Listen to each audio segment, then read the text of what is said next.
ہیں ان کے پیر جمانا ان کو مشکل ہو گیا. جب زمین سینڈی ہو اور اس پہ پانی آ جائے تو وہ بڑا کیچڑ سا بن جاتا ہے, تو ان کے لیے بڑا مشکل ہو گیا. اور جو زمین ریتیلی تھی وہ زمین سالڈ ہو گئی. جہاں مسلمان تھے اب وہ جگہ ان کی بڑی مضبوط ہو گئی, انہوں نے پاٹس بھی بنا لیے, ہاؤس بھی بنا لیے. تو مسلمانوں کے لیے وہ بارش جو تھی ایک مدد کا باعث بنی. اچھا پھر ایک اور کمال پتہ کیا ہوا, وہ تو فرشتوں کی فوج والا اور وہ واقعہ تو آپ نے کئی بار سنا ہوگا, لیکن 3 چھوٹے چھوٹے انسیڈنٹ ایسے ہوئے جو کمال تھے نا. اب جیسے بارش ہو گئی, اب کیا ہوا, آج کل ایڈیٹنگ کا زمانہ ہے, ٹھیک ہے, نوجوان لڑکے بیٹھے ہیں بڑے, آج کل لوگ ایڈٹ کر رہے ہوتے ہیں, ایڈٹ سے بہت کچھ ہو جاتا ہے. لیکن یہ تو ایڈٹ آج آیا نا, امیجنیشنز آج آئیں, جس کو آپ کہیں کہ ویژولائزیشن آج آیا, ٹیکنیکل چیزیں آج آئیں. اس وقت پتہ کیا ویژولائزیشن قدرتی طور پر ہوا. مسلمان کتنے تھے بدر کے میدان میں؟ 313, وہ 1000 سے زیادہ تھے. لیکن اللہ کی شان دیکھیں کہ اس لڑائی سے پہلے ایسا ویژولائز روحانی طور پہ ہوا کہ ان کافروں کو مسلمان بہت زیادہ نظر آنے لگ گئے. یعنی وہ 313 نہیں, بہت بڑی تعداد نظر آ رہی تھی. اچھا مسلمانوں کو کافر تھوڑے نظر آنے لگ گئے. اب آپ اگر 300 ہوں, سامنے 50 آدمی کھڑے ہو, بندہ کہتا ہے میں تو ویسے ہی ٹکڑے کر دوں گا ان کے. یعنی مسلمانوں کے حوصلے بڑھ گئے اور کافروں کے حوصلے پست ہو گئے کہ یہ اتنے کیسے ہو گئے. اللہ کی شان یہ تھی کہ ان کو مسلمان زیادہ نظر آنے لگے اور مسلمانوں کو کافر تھوڑے نظر آنے لگے. تیسری مدد کیا ہوئی؟ سبحان اللہ. اب یہ بھی کمال ہی ہے نا, مطلب آج دنیا کہتی ہے پاور نیپ ہے. کبھی بھی کوئی بڑا کام کرنا ہو, کوئی مشکل کام کرنا ہو, 15-20 منٹ کی, آدھے گھنٹے کی نیند کر لو. اور وہ بڑا پرسکون ماحول میں نیند آتی ہے کہ بندہ ذرا لائٹ وائٹ آف کر لے, آدھا گھنٹہ سو جائے, پھر فریش ہو جاتا ہے. جو لوگ کرتے ہیں ان کو پتا ہے کہ یہ بڑی کام کی چیز ہوتی ہے. مگر جنگ کے میدان میں سامنے دشمن کھڑا ہو, تلوار لیے ہیں, گھوڑے ہیں, اونٹ ہیں, لڑائی کا ماحول ہے, اللہ کی شان دیکھیں. قرآن کہتا ہے کہ مسلمانوں کو پر اس وقت اونگ اتاری کر دی گئی. جتنے لشکر کے لوگ تھے سب سو گئے. یہ کیا تھا؟ ایک ایسی رحمت تھی, سب سو گئے فار فیو منٹس. لیکن جب وہ بیدار ہوئے تو سب کے سب تگڑے ہو چکے تھے. ایوری بڈی بیکم فریش. وہ کہتے ہیں نا کمپیوٹر ری اسٹارٹ ہو جاتا ہے, جب بندہ سو کے اٹھتا ہے سارا دماغ فریش ہو جاتا ہے. دوبارہ اللہ پاک نے ان کو یہ طاقت دے دی. تو نہ صرف بارش کے ذریعے مدد کی گئی, مسلمانوں کو کافروں کی تعداد تھوڑی نظر آئی, کافروں کو مسلمان کی تعداد زیادہ نظر آئی. اور تیسری مدد یہ ہوئی کہ سارے قافلے والوں پر نیند طاری کر دی گئی. سبحان اللہ. میرے آقا علیہ الصلوۃ والسلام اور مسلمانوں پر اللہ کی کیسی مدد آئی. تو بہرحال بارش چونکہ ہمارا ٹاپک تھا اور میں نے سوچا کہ چلیں بہت زیادہ ہی لوگ بارش دیکھ رہے ہیں تو کچھ اسلامی واقعات بھی پتہ ہونے چاہیے. اب آئیے میں آپ کو یہ بات بتا دوں, پھر انشاءاللہ میں ایک آپ کو عشق کی داستان بھی سناؤں گا. بارش جو ہے نا ایکچولی کیا ہے آپ سمجھیے گا. میں ایک جملہ کہہ رہا ہوں, پھر اس کو میں انشاءاللہ آپ کو پروف کر دوں گا کہ دنیا میں اگر زندگی کی کوئی لائن ہے نا کہ جہاں سے زندگی دنیا کی چلتی ہے وہ بارش ہے. اللہ کی رحمت سے وہ بارش ہے. اب آپ سوچئے اس دنیا میں کتنے لوگ بستے ہیں. بتایا جاتا ہے 8 ارب انسان ہیں, ٹھیک ہے, 800 کروڑ مسلمان دنیا میں انسان ہیں, سب کو پانی چاہیے. پھر بتایا جاتا ہے کہ جتنے انسان ہوتے ہیں نا ملٹی پلائی بائی 10 جانور ہوتے ہیں. تو اس کا مطلب کیا ہوا, 80 ارب جانور ہیں. پھر بتایا جاتا ہے کہ اس کو ملٹی پلائی بائی 10 کرے تو اتنے پرندے ہوتے ہیں, تو 800 ارب پرندے ہیں, اور پھر کروڑوں اربوں خربوں پودے ہیں. ان سب کو روزانہ پانی چاہیے, ٹھیک ہے. اور اللہ کی شان دیکھیں, اللہ سب کو روز پانی پہنچا رہا ہے اور بلا قیمت پہنچا رہا ہے, جتنا چاہیے اتنا پہنچا رہا ہے. اب آؤ, یہ پانی آتا کدھر سے؟ The source of water for the world, there is only one source. دنیا میں پانی کا ایک ہی سورس ہے اور وہ بارش ہے. جی ہاں, آپ کہیں گے نہیں یار کنویں بھی ہیں تو دریا بھی ہیں تو آبشار بھی ہیں, یہ سب بنے کیسے ہیں اور یہ بنتے کیسے ہیں؟ Let's come toward the point, تاکہ آپ کو احساس ہو کہ یہ اللہ کی کتنی بڑی شان ہے. یہ پورا ایک سسٹم ہے. جب پانی پیتے ہو نا گلاس میں تو خیال آنا چاہیے کہ یہ پانی پہنچا کیسے ہے مجھ تک, اس کا سسٹم کیا ہے پیچھے. سب سے پہلے بارش بنتی کیسے؟ دیکھیں دنیا میں آلموسٹ 67% پانی ہے, ٹھیک ہے, اور وہ پانی ہمارے استعمال کا نہیں ہے, وہ سمندر کا پانی ہے. لیکن جب یہ پانی سے بخارات بنتے ہیں, ایوپریٹ ہوتے ہیں اور یہ اوپر آسمانوں میں جاتے ہیں, ٹھیک ہے. اچھا ہم سمندر کے کنارے رہتے ہیں کراچی والے, کبھی بھی ہم نے کوئی پائپ لائن نہیں دیکھی ہے کہ یہ سمندر کا پانی جو ہے آسمان کی طرف جا رہا ہے, نظر نہیں آتا. مگر یہ کیسی پائپ لائن ہے کہ روزانہ کروڑ گیلن پانی اوپر جا رہا ہے, پائپ لائن نہیں دکھ رہی ہے. اچھا بھائی اوپر کہاں جمع ہو رہا ہے؟ بادلوں میں جمع ہو رہا ہے. آپ میں سے سبھی جہاز میں گئے, کئی بار گئے, جہاز میں ہم بادل کراس کر کے نکل جاتے ہیں, کبھی رائٹ لیفٹ کوئی ٹینکی نظر نہیں آتی ہے. کہاں ہے یہ پانی؟ جب پانی آتا ہے تو پورا شہر ڈوب جاتا ہے. اتنا پانی اوپر سیکیور کہاں ہے, سیف کہاں ہے, یہ کون سا ٹینک ہے؟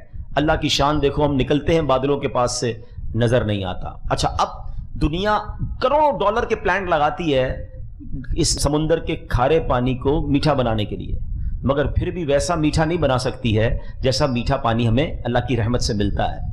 مگر آپ دیکھو یہ کون سا پلانٹ ہے اوپر کہ سمندر کا پانی اوپر گیا ہے اور جب واپس آتا ہے تو بارش کا پانی دنیا کا بیسٹ منرل واٹر ہوتا ہے۔ اس کو قرآن کہتا ہے مائع مبارک، یہ مبارک پانی ہے، تو کدھر فلٹر ہو رہا ہے اوپر وہ بھی نظر نہیں آتا۔ اللہ کی شان دیکھو۔ اچھا، اب قدرت کے نظارے دیکھو، سمجھو اس میں اللہ کی شان ہے۔ وہ پڑھتے ہو نا شعر، وہی تو ہے جو نظام ہستی چلا رہا ہے، میرا خدا ہے۔ میرے خدا کی شان دیکھو، روز پانی پیو تو روز سوچو یہ پانی کیسے آیا مجھ تک۔ اچھا، آسمان پر گیا، فلٹر بھی ہو گیا۔ اب ایک اور پرابلم کہ اگر بارش برستی تو وہیں برستی جہاں سمندر تھا، پانی بھی یہاں سے اوپر گیا، اوپر سے بھی نیچے آ گیا۔ نہیں، دنیا کے کئی ملک اور کئی شہر ہیں جہاں سمندر ہی نہیں ہے، تو اس جگہ پر پانی کیسے پہنچتا؟ تو اللہ پاک نے ٹرانسپورٹیشن سسٹم بنایا، یہ بادلوں کو ہوا لے کر ادھر جاتی ہے کہ جدھر سمندر بھی نہیں ہوتے، ادھر جا کر یہ پانی برستا ہے۔ اچھا جناب، پانی آ گیا نیچے، جتنی ضرورت تھی اتنا پی لیتے، باقی تو ضائع ہو جاتا۔ سبحان اللہ، اللہ نے زمین کو یہ صلاحیت دی ہے، جس کو ہم کہتے ہیں نا انڈر گراؤنڈ ٹینک، پوری زمین کو یہ صلاحیت دی ہے کہ یہ انڈر گراؤنڈ ٹینک ہے، یہ زمین پانی چوس لیتی ہے، پانی پی لیتی ہے، اندر ہماری جب بھی ضرورت پڑتی ہے ہم بورنگ سے پانی کو باہر نکال لیتے ہیں، ٹھیک ہے، اور پانی پھر صاف نکلتا ہے۔ یہ زمین کو اللہ نے صلاحیت دی۔ اچھا، ہم گھر کے اندر پانی سیکیور کرنے کے لیے بعض اوقات کیا کرتے ہیں، ریفریجریٹر میں فریج کے اندر برف جما دیتے ہیں۔ آپ کو پتا ہے اللہ پاک نے اس دنیا میں کتنے بڑے بڑے فریج لگائے ہیں؟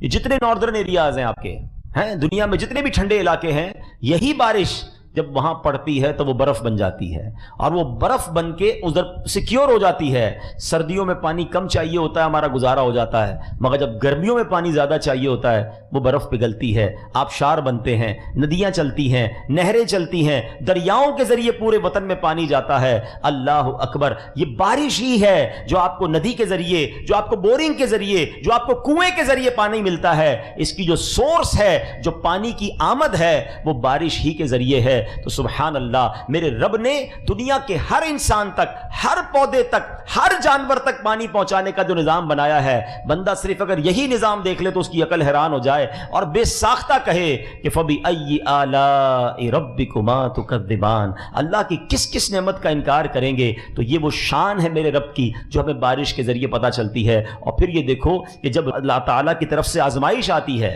تو یہی بارش جب زیادہ پڑتی ہے تو اس کے بعد سیلاب آ جاتے ہیں، تباہی اور بربادی ہو جاتی ہے۔ ہم رب سے دعا کرتے ہیں اللہ ہمیں رحمت والی، برکت والی بارش عطا فرمائے، اور پھر ہمیں رب کی قدرت پر یقین رکھنے والا اور اس سے مزید محبت کرنے والا بنائے۔ تو یہ پتہ ہونا چاہیے کہ پانی جو دنیا میں ہے اور جو پانی یعنی اگر خدا نہ خواستہ پانی بارش بند ہو جائے نا تو کچھ مہینوں اور کچھ سالوں کے بعد ساری دنیا مر جائے گی۔ پانی جتنا ہے اسٹور وہ ہم پی لیں گے، کیونکہ اوپر سے اگر پانی نہیں آ رہا تو دنیا میں کہیں اور سے پانی آنے کا سورس نہیں ہے، جو اسٹور ہے وہ ختم ہوتا جائے گا اور پھر اس کے بعد سب کچھ ختم ہو جائے گا۔ تو یہ اللہ کی رحمت ہے۔ کہتے ہیں جب بارش برستی ہے جب دعا کرو، برستی بارش کے وقت دعا قبول کی جاتی ہے۔ تو جب بارش ہو تو موقع ہوتا ہے آپ اس پہ اللہ کی بارگاہ میں دعاؤں کو مشغول ہو جائیں، تو یہ انشاءاللہ دعاؤں کی قبولیت کا وقت ہے۔ جب میں آپ کو انشاءاللہ مختصراً ایک ایسی عشق کی داستان سناتا ہوں جو ایمان کو تازہ بھی کر دیتی ہے، اور وہ ایک ایسی شخصیت کے بارے میں ہے کہ جن سے ہم سب کو بڑا پیار اور بڑی محبت ہے، لیکن بعض اوقات ان کے بارے میں اتنا جانتے نہیں ہیں۔ ماجرا کچھ یوں تھا کہ میرے آقا صلی اللہ تعالیٰ علیہ وسلم ہجرت کر کے جب مکے سے مدینے کی طرف روانہ ہوئے تو آپ غار میں تشریف فرما تھے، غار ثور میں آپ جانتے ہیں، اور وہ غار جو ہے وہ بڑی جس کو کہیں کہ تکلیفیں بھی تھیں، اور وہاں چھپنا بھی تھا، کسی کو بتانا بھی نہیں تھا کہ نبی پاک علیہ الصلوۃ والسلام یہاں ہیں۔ تو اب کیا ہوا کہ ایک غلام جو ہے اس غار کے قریب سے گزرا، جو غلام تھا اس کے مالک کا نام تھا عبداللہ بن جدعان۔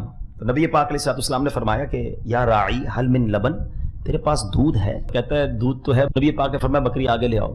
بکری آگے لے کر گیا تو پیارے آقا نے تھن پر ہاتھ لگائے اور دودھ نکالا تو ایک پورا برتن بھر گیا۔ نبی پاک نے دودھ پیا، پھر دودھ نکالا تو حضرت ابوبکر صدیق کو پیش کیا، وہ بھی دودھ پی لیا انہوں نے، پھر دودھ نکالا اس غلام کو دیا، اس نے بھی دودھ پیا، مگر بکری کے تھن ویسے کے ویسے ہی جو ہے وہ بھرے ہوئے ہیں۔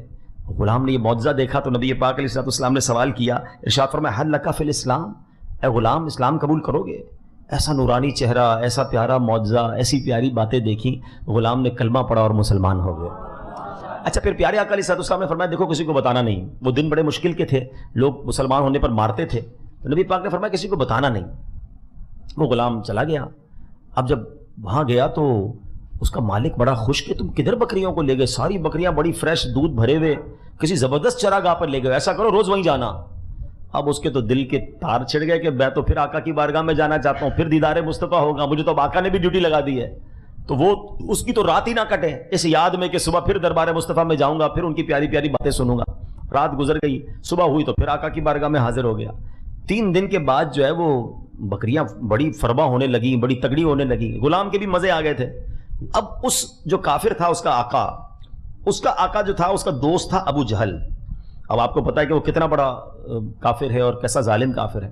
تو عبداللہ بن جدعان کے پاس اس کا دوست ابو جہل آیا اور اس نے اس کی بکریاں دیکھ کر کہا تمہاری بکریاں بڑی ان یوزول طریقے سے بڑھ رہی ہیں, قحط آیا ہوا ہے, باقی بکریاں بڑی لاغر, تیری بکریاں بڑی زبردست دودھ دے رہی ہیں, خیر تو ہے. کہتا ہے پتہ نہیں میرا غلام کسی نئی جگہ پہ جانے لگا ہے, 3 دن ہو گئے ہیں اور 3 دن کے اندر بکریوں کا یہ حال ہو گیا ہے. پتہ ہے ابو جہل کیا کہتا ہے کہ ہو نہ ہو تیرا غلام, تیرے غلام کو پتا ہے کہ یہ محمد عربی صلی اللہ علیہ وسلم کہاں پر ہے, کیونکہ یہ انہی کے پاس جا رہا ہے, یہ معجزہ وہی دکھا سکتے ہیں. اب آپ ذرا سوچیں کہ کیسے دلوں پر مہر تھی کہ ابو جہل کو یہ پتا تھا کہ یہ بکریاں اگر فربا ہو رہی ہیں تو یہ غلام ادھر ہی جا رہا ہوگا, کیونکہ ان کی نظر پڑتی ہے تو بگڑی بن جاتی ہے. لیکن پھر بھی وہ ایمان نہیں لاتا تھا. اسے یہ معلوم تھا دشمنی کیسی تھی, اسے یہ معلوم تھا کہ اگر یہ معجزہ اگر کوئی دکھا سکتا ہے تو وہ نبی پاک علیہ الصلوۃ والسلام ہے, لیکن پھر بھی ایمان نہیں لانا ہے. کچھ لوگ آج بھی ایسے ہوتے ہیں, ان کو دلیل سے بات سمجھا دو مگر وہ کہتے ہیں میں نہ مانوں. تو یہ بعض اوقات لوگوں کے دلوں میں ہدایت نہیں ہوتی, نصیب میں ہدایت نہیں ہوتی ہے, ان کو سمجھاؤ پھر بھی نہیں سمجھ رہے ہوتے. اب بہرحال ابو جہل کہتا ہے کہ یہ تمہارا جو غلام ہے نا, ہو نہ ہو یہ وہیں جا رہا ہے, اس کو روکو. اب اس نے کہہ دیا خبردار تم جدھر جا رہے ہو آئندہ تم نے نہیں جانا. اب غلام بیچارہ عاشق تھا, روز نبی پاک کی باتیں سنتا, روز ان کا دیدار کرتا. اب اس کو روک لیا گیا, تڑپتا رہتا. اب یاد مصطفیٰ تو ستاتی تھی. ایک دن وہ کعبے میں گیا. اب بدقسمتی دیکھیں کہ وہ ایسا وقت تھا کہ جب کعبے میں بت رکھے جاتے تھے. تو اس نے دائیں دیکھا بائیں دیکھا, کوئی کافر نظر تو آیا نہیں اس کو ہے. تو وہ گیا اور اس نے جا کے بتوں پہ پہلے تو تھوکا اور کہا تم کیسے خدا ہو, بدبختوں برباد ہو وہ جو تمہاری عبادت کرتا ہے, میں تو اللہ وحدہ لا شریک کی عبادت کرتا ہوں. ایمان تو وہ لے آیا تھا, بتایا کسی کو نہیں تھا. اب ہوا یہ کہ وہ جو یہ عمل کر رہا تھا نا, وہ دور سے کافروں نے دیکھ لیا, غیر مسلموں نے دیکھ لیا اور جا کر عبداللہ بن جدعان کو بتا دیا کہ تمہارا غلام ہمارے جو جس کو ہم عبادت کرتے ہیں ہمارے بتوں کی جا کے بے حرمتی کر رہا تھا. اب وہ غضبناک ہوا اور اس نے کیا کیا کہ اس غلام کو لیا اور ابو جہل اور امیہ بن خلف, یہ دونوں بڑے خطرناک کافر تھے, بڑے ظالم بھی تھے, جا کے ان کے حوالے کر دیا کہ اب یہ غلام تمہارے حوالے, جو کرنا ہے اس کا کرو. اللہ اکبر اللہ اکبر. اب جو ظلم و ستم کی داستان شروع ہوئی نا, اب جو کہتے ہیں نا عشق کے امتحان, وہ عشق رسول میں مبتلا تھا, ایمان لے آیا تھا. اب اس غلام پر پیارے اسلامی بھائیوں جو امتحان شروع ہوا کہ اب اس نے کیا کیا کہ مکے میں صحرا میں لے گیا امیہ بن خلف اور ابو جہل, اور اس کو کہا تم ایمان لے آئے ہو, تم اسلام قبول کیا تم نے. اب اس کو تپتی ہوئی ریت پر لٹا دیا. اچھا آپ میں سے جو مکے مدینے گئے ہیں نا, ان کو میرا خیال ہے بات جلدی سمجھ آ جائے گی. وہاں کی گرمی دیکھی ہے نا آپ نے, وہاں کی گرمی, اور وہ بھی صحرا کی گرمی میں, اور ننگے پیر نہیں, اس کے کرتا اتار کر تپتی ریت پر لٹا دیا, اور پھر اس کے بعد سینے پر پتھر رکھ دیا اور کہا اکفر بمحمد, معاذ اللہ کہ نبی پاک علیہ الصلوۃ والسلام کی رسالت کا انکار کرو. اللہ اکبر. غلام تھا, غریب تھا, ان کے شکنجے میں تھا, مگر ایمان کی طاقت دیکھو کہ وہ غلام ایک ہی جملہ کہتا, ربی اللہ اللہ احد اللہ احد, اللہ میرا رب ہے, اللہ ایک ہے, اللہ کے سوا کوئی معبود نہیں ہے. وہ مارتے جاتے یہ جملہ بلند کرتا جاتا. اللہ اکبر. ذرا سوچئے تو صحیح, جب یہ روز کی مار تھی, جب یہ روز کی تکلیف تھی, تو میرے آقا علیہ الصلوۃ والسلام ایک بار وہاں سے گزرے اور اس غلام کا حال دیکھا, امیہ بن خلف اور ابو جہل کا ظلم و ستم دیکھا. اللہ کے حبیب علیہ الصلوۃ والسلام جب اس کے قریب سے گزرے, حالانکہ آپ تو وہ ہیں کہ امت کو تکلیف میں دیکھ کر آپ کو گراں گزرتا ہے. عزیز علیہ ما عنتم, قرآن کہتا ہے کہ وہ نبی جن پر تمہارا مشقت میں پڑنا بہت بھاری گزرتا ہے. جب آقا علیہ الصلوۃ والسلام اس کے قریب سے گزرے آنکھوں میں آنسو آ گئے. نبی پاک کے دل پر کیسا کیسا غم طاری ہوا ہوگا. اللہ اکبر. اب یہ ماجرا دیکھ لیا صدیق اکبر رضی اللہ تعالیٰ عنہ نے. آج ہمارے لوگ کہتے ہیں یار انویسٹمنٹ کرنی چاہیے موقع پر, ہیں پیسے لگانے چاہیے صحیح آئٹم پر, جدھر نفع ملے چھوڑنا نہیں چاہیے, صحیح ڈیسیشن لوگے تو جناب نفع ملے گا. اللہ اکبر. خدا کی قسم دنیا بھر کے مالداروں کی دولت ایک طرف اور صدیق اکبر رضی اللہ تعالیٰ عنہ کا ڈیسیشن ایک طرف. آپ جاتے امیہ بن خلف کے پاس, بولتے اس غلام کی کیا قیمت لوگے ہیں, یہ غلام مجھے دے دو, بہت مارتا تھا نا, یہ بتاؤ یہ غلام کتنے کا مجھے دو گے. وہ امیہ کہتا ہے میں مثال دے رہا ہوں آج کے دور کے حساب سے 10,000 روپوں کا دوں گا. کہا ٹھیک ہے 10,000 میں ڈن ہوا. کہتا نہیں 20,000 میں دوں گا.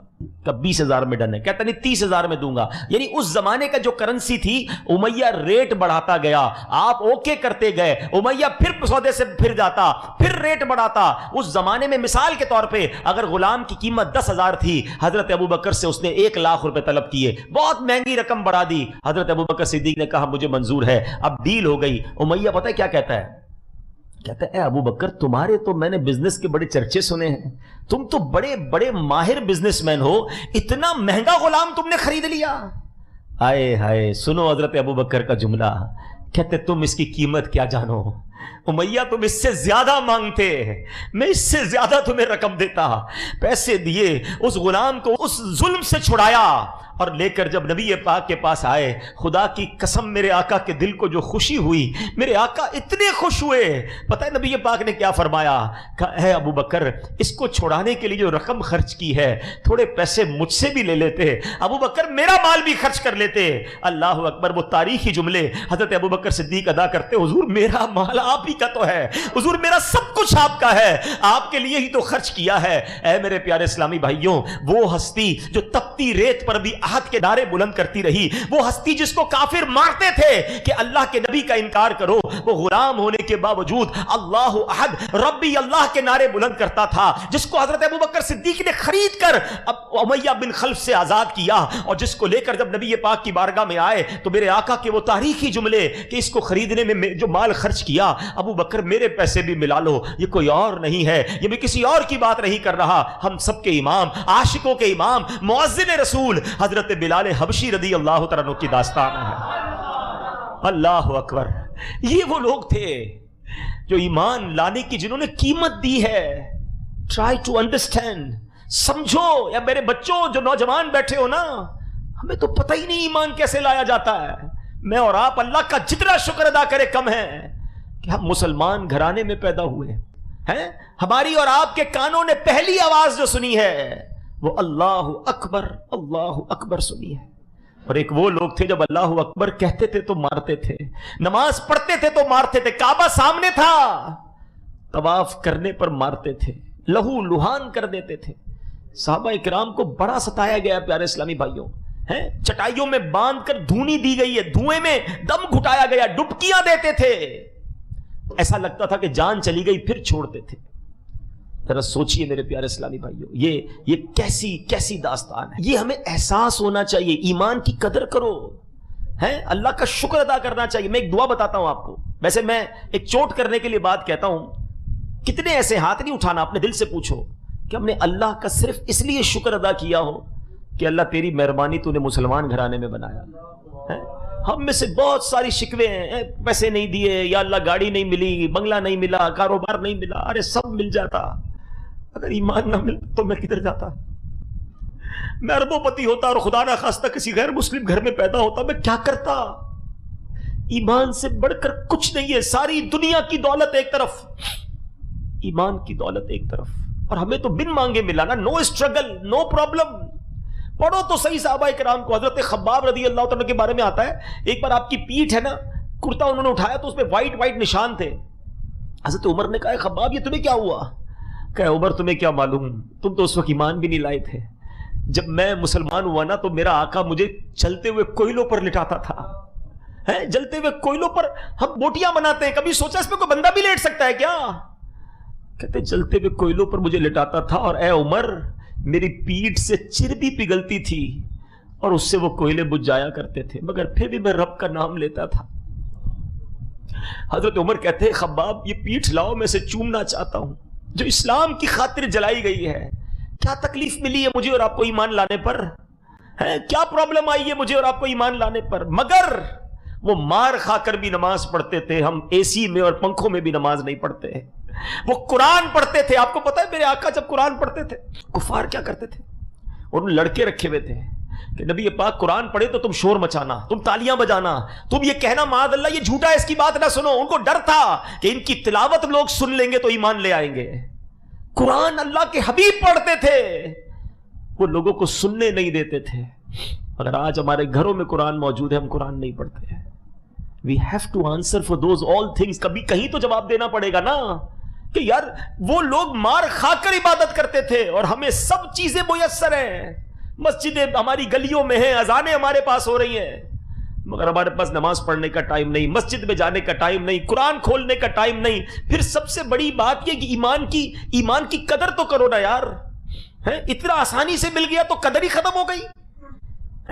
آج کسی کو احساس ہی نہیں ہے۔ آپ کو پتا ہے اللہ کے حبیب علیہ الصلوۃ والسلام یہ دعا کیا کرتے تھے، یا مقلب القلوب ثبت قلبی علی دینک، اے دلوں کو پھیرنے والے میرے دل کو اپنے دین پر ثابت قدمی عطا فرما۔ یہ ہم سب کی کہتے ہیں تربیت کے لیے، میرے آقا کا دل مبارک تو وہ ہے جس کے صدقے میں ایمان ملا ہے، مگر یہ سکھا رہے ہیں ہمیں کہ دیکھو ایمان جا بھی سکتا ہے، تھنک اباؤٹ اٹ، سوچا کرو۔ ہاں ایمان مل گیا بہت اچھی بات ہے، مگر یہ ایمان سلامت رہے گا قیامت تک، مرتے تک یہ پتہ نہیں ہے۔ ایک حدیث آپ نے سب کو یاد ہوگی، انما الاعمال بالنیات، یاد ہے نا؟ ایک اور حدیث ہے، اور وہ حدیث سنو کیا ہے، وہ حدیث ہے انما الاعمال بالخواتیم، اعمال کا دار و مدار خاتموں پر ہے۔ ساری زندگی نمازیں پڑھی، روزے رکھے، حج کیے، اور اگر ایمان پر خاتمہ نہیں ہوا نا، نل اینڈ وائڈ، سب ختم ہو جائے گا۔ سب سے مین چیز ایمان ہے، مگر ہم میں سے شاید کوئی ہوگا جس کو ایمان کی فکر ہوتی ہوگی کہ ایمان بھی بچ جائے، یا اللہ ایمان سلامت لے کے جاؤں۔ ہماری گاڑی اچھی ہو تو ہم اس کا لاک لگاتے ہیں، ٹریکر لگاتے ہیں، موبائل قیمتی ہو سنبھال کے رکھتے ہیں، گارڈ رکھتے ہیں لوگ، کیونکہ سامان قیمتی ہے نا۔ ایمان کی حفاظت، اس کی فکر، اس کے لیے دعا، اس کا کوئی طریقہ کبھی پوچھا آپ نے کسی سے کہ یار ایمان جا سکتا ہے، کیسے اس کو سیکیور کیسے کروں؟ نو بڈی تھنک اباؤٹ اٹ، کوئی سوچتا بھی نہیں، نہ کوئی پوچھتا ہے۔ یاد رکھیے ایک بات، میں آپ کو ایک حدیث پاک سناتا ہوں۔ حدیث پاک کا مضمون ہے کہ ابن آدم 4 قسم کے ہوں گے، جو انسان ہے نا 4 قسم کے ہوں گے۔ حدیث پاک کا مضمون ہے مسلمان پیدا ہوئے، مسلمانوں والی زندگی گزاری، اور ایمان پر ان کا خاتمہ ہوگا۔ ہم اللہ سے دعا کرتے ہیں کہ ہم سب کو پہلی کیٹیگری میں شامل فرما دیں۔ مسلمان گھرانے میں پیدا ہو گئے ہیں، مسلمان ہیں، اللہ ایمان والی موت عطا فرمائے، قبر میں ایمان لے کر جائیں۔ دوسری کیٹیگری نبی پاک فرماتے ہیں کچھ لوگ غیر مسلموں کے گھروں میں پیدا ہوں گے، غیر مسلموں والی زندگی گزاریں گے، اور کفر پر ہی ان کا خاتمہ ہوگا۔ بہت بڑی تعداد ہے دنیا میں، ایسے ہی ہوتا ہے۔ اب تیسری کیٹیگری سنو، آقا فرماتے ہیں کچھ لوگ کفر کے گھر میں پیدا ہوں گے اور غیر مسلموں والی زندگی گزاریں گے، مگر ان کا خاتمہ ایمان پر ہوگا۔ اور ایسا ہو رہا ہے۔ The most growing religion on earth ہے، زمین پر سب سے زیادہ تیزی سے پھیلنے والا مذہب کون سا ہے؟ الحمدللہ اسلام ہے۔ تو اس کا مطلب غیر مسلم آ رہے ہیں نا، مسلمان ہو رہے ہیں۔ اور ایمان یہ ایسی چیز ہے، نصیب کی بات ہے۔ مجھے پہلے بھی میں نے کئی بار بیان میں یہ واقعہ سنایا ہے کہ ایک بار ہانگ کانگ میں ہمارے اسلامی بھائی دعوت اسلامی والے کسی مریض کی عیادت کرنے گئے ہاسپٹل کے اندر، تو مریض مسلمان مریض تھا، اس سے ملاقات وغیرہ کی، تو برابر میں ایک غیر مسلم 70 سال کا بوڑھا، وہ بھی بیمار تھا، وہ پڑا ہوا تھا۔ اس نے اشارہ کیا کہ یار ذرا ادھر آئیے گا۔ اب وہ امامہ تھا، داڑھی تھی، مسلمانوں والا حلیہ تھا، اس کے لیے بالکل نئی چیزیں تھیں۔ تو اس نے بلا کر کہا کہ آپ لوگ کون ہیں، یہ آپ لوگوں نے کیا پہنا ہوا ہے؟ تو وہ اسلامی بھائیوں نے اس بندے کو بتایا کہ ہم مسلمان ہیں، یہ ہمارے نبی کی سنت ہے اور ہم اپنے بھائی کی عیادت کرنے آئے ہیں۔ کہا اچھا، آپ کے مسلمان دوسرے مسلمان کو بیماری میں پوچھنے بھی آتے ہیں؟ کہا ہاں۔ اب تھوڑی دیر بات چیت ہوئی، آپ یقین کریں تھوڑی دیر بعد ہاسپٹل کے بستر پر 70 سالہ غیر مسلم جو تھوڑی دیر پہلے تھا کلمہ پڑھ کر مسلمان ہو گیا۔ لیکن اس سے زیادہ حیرتناک بات پتہ ہے کیا تھی؟ کہ تھوڑی دیر بعد اس کا انتقال ہو گیا۔ اللہ اکبر! بات سمجھ آئی؟ اس کے نصیب میں ایمان تھا، بندے پہنچے اسپتال میں جا کر کلمہ پڑھا دیا۔ یعنی میرے آقا کی وہ بات کہ کفر والی زندگی گزرتی ہے مگر آخر وقت میں ایمان نصیب ہو جاتا ہے اور وہ ایمان لے کر قبر میں جاتا ہے۔ یہ تینوں باتیں تو ٹھیک ہیں، مگر چوتھا جو کیٹیگری نبی پاک نے بیان کی نا، وہ بڑی ڈرانے والی ہے۔ اور وہ کیا ہے؟ اللہ کے حبیب علیہ الصلوۃ والسلام فرماتے ہیں کہ کچھ لوگ مسلمان گھرانے میں پیدا ہوں گے مسلمانوں والی زندگی گزاریں گے مگر ان کا خاتمہ کفر پر ہوگا. That is very very crucial. یہ سمجھو بات کو, اس کو ایزی نہ لیں. اب آتے ہیں کہ آپ پہلے سمجھ آ گئی بات کہ ایمان یہ ون وے ٹریفک نہیں ہے. اگر غیر مسلم مسلمان ہو سکتا ہے تو مسلمان بھی اسلام سے خارج ہو سکتا ہے. اب آؤ میں آپ کو بتاتا ہوں کہ وہ کیا طریقہ ہے, وہ کیا ریزن ہے کہ جس کی وجہ سے بندے کا ایمان جا سکتا ہے. وہ سمجھنا بہت ضروری ہے, تب تو ایمان کا حفاظت کرو گے نا. چور چوری کیسے کرے گا پتہ چلے گا تو میں سیکیورٹی لگاؤں گا نا. ٹھیک ہے, پہلی چیز علماء کہتے ہیں کہ کثرت گناہ. جب بندہ اللہ کی نافرمانی کثرت سے کرتا رہتا ہے نا, کیونکہ روایتوں میں مضمون ملتا ہے جب بندہ ایک گناہ کرتا ہے اس کے دل پر ایک سیاہ نقطہ لگ جاتا ہے, کرتا رہتا ہے پورا دل ہی سیاہ ہو جاتا ہے, کالا ہو جاتا ہے. اب اس پر ہدایت کی کوئی بات اثر نہیں کرتی ہے. آپ نے دیکھا ہوگا کئی لوگ ہیں جن سے نماز کی بات کرو لڑتے ہیں, دین کی بات کرو بات کرنے کے لیے سننے کے لیے تیار ہی نہیں ہے. اگر ہم میں بھی کوئی ایسا ہے کہ جس کو اچھی بات, دین کی بات, قرآن کی بات, نبی پاک کی بات معاذ اللہ اچھی نہیں لگتی, دل نہیں چاہتا سننے کو, تو ڈرے کہ کہیں دل میں پرابلم تو نہیں ہو گئی ہے. کیونکہ جب دل سیاہ ہو جائے گا نا تو فرمایا پھر ڈر ہے کہ اس کا ایمان بھی مرنے سے پہلے چھین لیا جائے گا. دوسرا بڑا پرابلم جو آج ہمارے معاشرے میں بہت زیادہ ہے وہ کیا ہے؟ زبان کی بے احتیاطی. کسی کو احساس ہی نہیں ہے. اللہ کے بارے میں مذاق کر رہے ہوں گے, فرشتوں کا مذاق کر رہے ہوں گے, قیامت ہے. اب یہ جب سے چٹکلے کامیڈین آ گئے, چھوٹے چھوٹے کلپ آ گئے, اب اس پہ کوئی مذاق میں جناب فرشتوں کا مذاق اڑا رہا ہے, کوئی اللہ کا مذاق, کوئی جہنم کا, کوئی دوزخ کا, جنت کا, عجیب عجیب کہانیاں, اور لوگ ہنس کے ایک دوسرے کو شیئر کر رہے ہیں. یاد رکھیے گا میں اور آپ مسلمان ہیں اور ہماری ایک باؤنڈری ہے, ریڈ لائن ہے. آج کل بڑا جملہ مشہور ہو رہا ہے نا, ریڈ لائن. یہ ہماری مسلمانوں کی ریڈ لائن ہے. ہم اس ریڈ لائن کو کراس نہیں کر سکتے, ایمان چلا جائے گا. ٹھیک ہے, اچھا اس بات کو ذرا آسان ہو گیا سمجھنا آج کے سینیریو میں. کچھ ادارے, کچھ لوگ وہ ہوتے ہیں جن کے بارے میں بات نہیں کی جا سکتی. بات کرتے تو کیا ہوتا ہے؟ ایکشن ہوتا ہے, مقدمہ ہوتا ہے, بغاوت کا کیس بنتا ہے. کیوں؟ ایک لمٹ ہے نا, اس لمٹ سے آگے نہیں بڑھ سکتے آپ. دنیا میں آپ لمٹ کو سمجھ رہے ہو اور اللہ کی بارگاہ میں ہماری زبان کچھ بھی کہتے, کوئی لمٹ نہیں ہے. اچھا اب شیطان ہے نا, کسی کے دماغ میں ڈالے گا یار یہ کیا بات کی, ساری زندگی مسلمان رہا, کلمہ پڑھتا رہا, کیا ایک جملے سے بندہ اسلام سے خارج ہو جائے گا؟ جملے کی اہمیت سمجھو. میں آپ سے پوچھتا ہوں 70 سال تک کوئی غیر مسلم رہے, دل کی گہرائیوں سے تصدیق کے ساتھ ایک بار کلمہ پڑھ کر مسلمان نہیں ہو جائے گا؟ ایک جملے سے ہی تو مسلمان ہو گیا نا, ایمان میں آ گیا نا. اللہ اکبر. جب ایک جملہ اسے ایمان میں داخل کر سکتا ہے تو ایک ہی جملہ کسی ایمان والے کو ایمان سے باہر بھی کر سکتا ہے. سمجھو اس بات کو, اس باؤنڈری کو سمجھو. زبان کی احتیاط بہت ضروری ہے. اچھا پھر یہ ایک تو کامیڈی, دوسرا یہ گانے ہیں. یہ بڑے ینگسٹر بیٹھے آج کل, بڑے گانے باجے جناب چل رہے ہوتے ہیں. اچھا گانوں میں بھی ایسے جملے جان بوجھ کے ڈالے جاتے ہیں, پوجا کروں, سجدہ کروں, خدا مانا, معاذ اللہ خدا کو ظالم کہہ رہا ہوتا ہے کبھی کوئی, اور لڑکے لڑکیاں سن رہے ہیں, شعر ہو رہے ہیں, گنگنا رہے ہیں. تمہیں پتہ ہی نہیں ہے کہ تمہارا ایمان چھینا جا رہا ہے. کیا بات ہے, میرے اعلیٰ حضرت نے 100 سال پہلے سمجھایا تھا کہ سونا جنگل, رات اندھیری, چھائی بدلی کالی ہے, سونے والو جاگتے رہیو, چوروں کی رکھوالی ہے.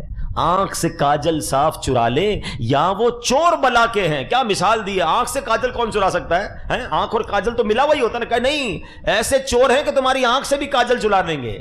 آنکھ سے کاجل صاف چرا لیں یا وہ چور بلا کے ہیں. تیری گٹھڑی تاکی ہے اور تو نے نیند نکالی ہے. تیرا ایمان چھیننے کے لیے آئے اور تجھے نیند آ رہی ہے. وہ لوگ پتہ ہی کچھ نہیں ہے نا کہ ایمان بھی چھین سکتا ہے. پلیز حضرت بلال کے اس واقعے سے سیکھو کہ ایمان کیا تھا, وہ کیسے ایمان لائے.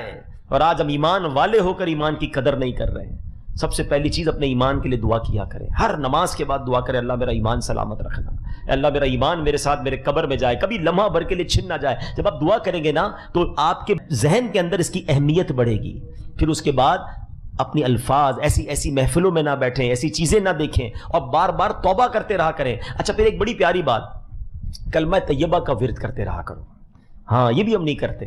آپ کو پتہ ہے حدیث میں کیا فرمایا؟ افضل الذکر, سب سے افضل ذکر حدیث میں پتہ ہے کیا فرمایا؟ لا الہ الا اللہ. اس کو سب سے افضل ذکر کہا گیا. اب میں پوچھتا نہیں, ہاتھ نہیں اٹھاتا, اپنے دل سے پوچھ لو پورے ہفتے میں کتنی بار کلمہ پڑھا ہے؟ نہیں پڑھتے یار. روز ایک تسبیح تو کلمے کی پڑھو. میں ایک بزرگ کا جملہ, اللہ پاک چلے نام بتاتا ہوں, جنت نصیب کرے, بڑے پیارے ہمارے اہل سنت کے عالم دین تھے, حمزہ علی قادری صاحب ہیں رحمت اللہ تعالیٰ علیہ. ان کا ایک جملہ مجھے یاد رہ گیا.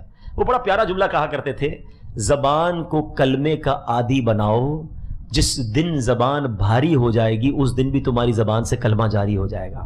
آپ کو پتا ہے جب ہم مریں گے نا, سکرات کا جو وقت ہوتا ہے, زبان بھاری ہو جاتی ہے, جملے نہیں نکلتے. جس نے پورے مہینے میں کلمہ نہیں پڑھا ہوگا مرتے وقت کدھر سے پڑھے گا, اور جو بار بار روز پڑھتا رہے گا زبان عادی ہوگی. دیکھیے زبان کا عادی ہونے کے مطلب سمجھو. مثال دیتا ہوں, موٹر سائیکل پہ گاڑی میں آپ کہیں جا رہے ہیں, اچانک بریک لگا, سامنے سے کوئی گاڑی آئی اور آپ کی گاڑی نے زور سے بریک لگایا, کیا نکلتا ہے زبان سے؟ اپنے آپ سے پوچھو. کچھ لوگوں کے منہ سے اس وقت گالی نکلتی ہے, اب کچھ نہ کچھ ایسا گندا نکلتا ہے, برا نکلتا ہے. اور الحمدللہ کچھ لوگ ایسے جس کا اس وقت نکلتا ہے یا رسول اللہ, یا اللہ, لا الہ الا اللہ. کیوں؟ یہ جملہ سمجھنا میرا. اس گلاس میں پانی ہے, اس کو ٹھوکر لگے گی تو کیا گرے گا؟ بتاؤ نا, پانی گرے گا. دوسرے گلاس میں میں دودھ بھر لوں, اس کو ٹھوکر لگے گی تو کیا گرے گا؟ برتن میں جو ہوتا ہے وہی چھلکتا ہے. یہ جملہ یاد رکھیے گا, جو برتن میں ہوتا ہے نا وہی چھلکتا ہے. جس کے اندر گندگی بھری ہونا ہے, گندی باتیں, بے حیائی, برے دوست میں بیٹھنا, گالی گلوچ, جب بھی اس کو جھٹکا لگے گا نا, جب بھی اس کو تکلیف پہنچے گی, چونکہ اندر گندگی بھری ہوئی ہے تو دھکا لگنے پر وہی باہر نکل رہا ہے. جس کے صبح و شام اللہ کے ذکر میں گزرتے ہوں, درود پاک میں گزرتے ہوں, کلمہ پاک میں گزرتے ہوں, اس کو جب بھی دھکا لگے گا اس کے منہ سے انشاءاللہ درود پاک ہی نکلے گا, کلمہ پاک ہی نکلے گا. اب آپ کی مرضی ہے برتن میں کیا بھرنا ہے, کیسے دوستوں میں بیٹھنا ہے, کیسی گیدرنگ میں بیٹھنا ہے, اور بھرنا کیا ہے اپنے اندر. تو بہرحال میرے پیارے اسلامی بھائیوں, حضرت بلال حبشی کے بڑے پیارے واقعات ہیں.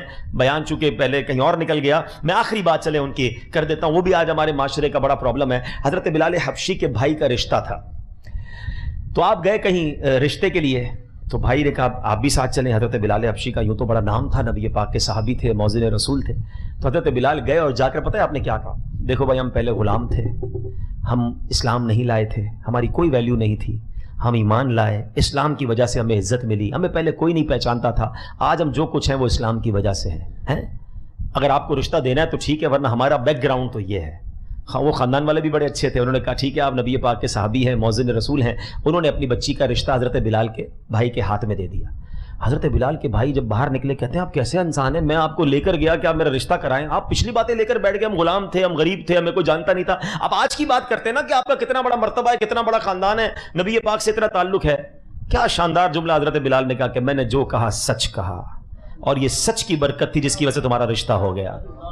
اب اس ایک واقعے سے جو درس ملتا ہے نا کہ کیوں چھپاؤں, ہم لوگوں میں بڑا پرابلم ہے. یہ شادی کرنے جاتے ہیں, او جناب اتنے جھوٹ مبالغے, لڑکا یہ کرتا ہے تو وہ کرتا ہے, اتنی پراپرٹی, بعد میں پتہ چلا کنگلا ہے. او بھائی پہلے ہی بتا دو نا کچھ نہیں ہے بھائی, بعد میں لڑائی ہوگی. میں خود جانتا ہوں ایک صاحب کو, ہمارے جاننے والے تھے, میں حیران ہو گیا. اچھا مجھے پتا اس کے پاس گاڑی واڑی تو ہے نہیں. ایک دن میں نے دیکھا تو بڑی گاڑی اور بڑا جناب لگژری سوٹڈ بوٹڈ. میں نے کہا تمہیں کیا ہو گیا؟ کہہ رہے یار وہ رشتہ آیا تھا تو میں نے کرائے کی گاڑی لی, کرائے کا بنگلہ لیا ہے, اور میں جو ہے وہ سارا ان کو بتا رہا ہوں کہ میرا ہے. میں نے کہا خدا کا خوف کر, جب رشتہ ہو جائے گا اس کے بعد کیا ہوگا؟ وہی ہوا, تھوڑے عرصے کے بعد طلاق ہو گئی. تو یہ جو جھوٹ کی بنیاد ہے نا, یہ عمارت گری جاتی ہے. ہم کیوں چھپائیں کوئی چیز؟ رشتہ کرنا ہو, تعلق بنانا ہو, اچھا جھوٹ بول کر بڑائی کرنے کا کیا فائدہ ہے؟ کچھ لوگوں کی عادت ہوتی ہے, میرے اتنے کاروبار تو میری اتنی فیکٹریاں ہیں, ٹھیلا لگا رہا ہوتا ہے, فیکٹریاں بتا رہا ہوتا ہے, پاکستان سے باہر کبھی گیا نہیں اور امریکہ کے اور یورپ کے قصے سنا رہا ہوتا ہے. جھوٹ کتنی دیر چلے گا؟ جھوٹ جو ہے وہ آخر کار برباد ہی ہوتا ہے, سچ کو آنچ نہیں ہے. ہمیشہ یاد رکھیں, حضرت بلال حبشی کا یہ واقعہ ہمیں بتاتا ہے کہ انہوں نے سچی سیدھی بات کر دی بھائی. ہیں اچھا کاروباری لوگوں کے لیے بھی ہے, اپنا آئٹم بیچنے کے لیے, اپنا مال بیچنے کے لیے جھوٹی قسمیں کھا رہے ہوتے ہیں. ارے بھائی اتنے, اچھا پھر اتنے کی خرید ہے. آج تک تو مجھے یہ سمجھ نہیں آئی, کسی سے سودا لینے جاؤ بھائی کتنے کا ہے, 5,000 کا, بھائی 3,000 کا دے دو, بھائی میری خرید ہی 4,000 کی ہے, تھوڑی دیر بعد 3,000 میں بھی دے دیتا ہے. بھائی تیری 4,000 کی خرید تھی, کدھر سے دے دیا 3,000 میں؟ جھوٹ بول رہا تھا.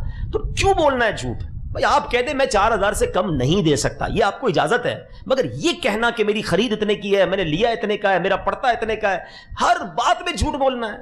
سرور کائنات علیہ الصلوۃ والسلام ہمارے آقا سچے آقا ہیں, سچے آقا کا امتی سچ بولتا ہے. پھر وہی بات, ہم بیرون ملک کی مثالیں دیتے ہیں, یار وہاں دیکھو جو بولتے ہیں سچ ہوتا ہے. ہم ان کی مثال کیوں دے رہے ہیں؟ ہم نے نبی پاک کی تعلیم کو چھوڑا ہے. خدا کی قسم اگر آج مسلمان نبی پاک کا سچا عاشق بن جائے, پریکٹسنگ مسلم بن جائے, دنیا کی کوئی قوم اس سے آگے نہیں بڑھ سکتی ہے. لوگ مسلمان کی پروڈکٹ خریدیں گے, لوگ مسلمان سے کاروبار کریں گے, مسلمان سے رشتہ, کیونکہ یہ سچے ہوں گے.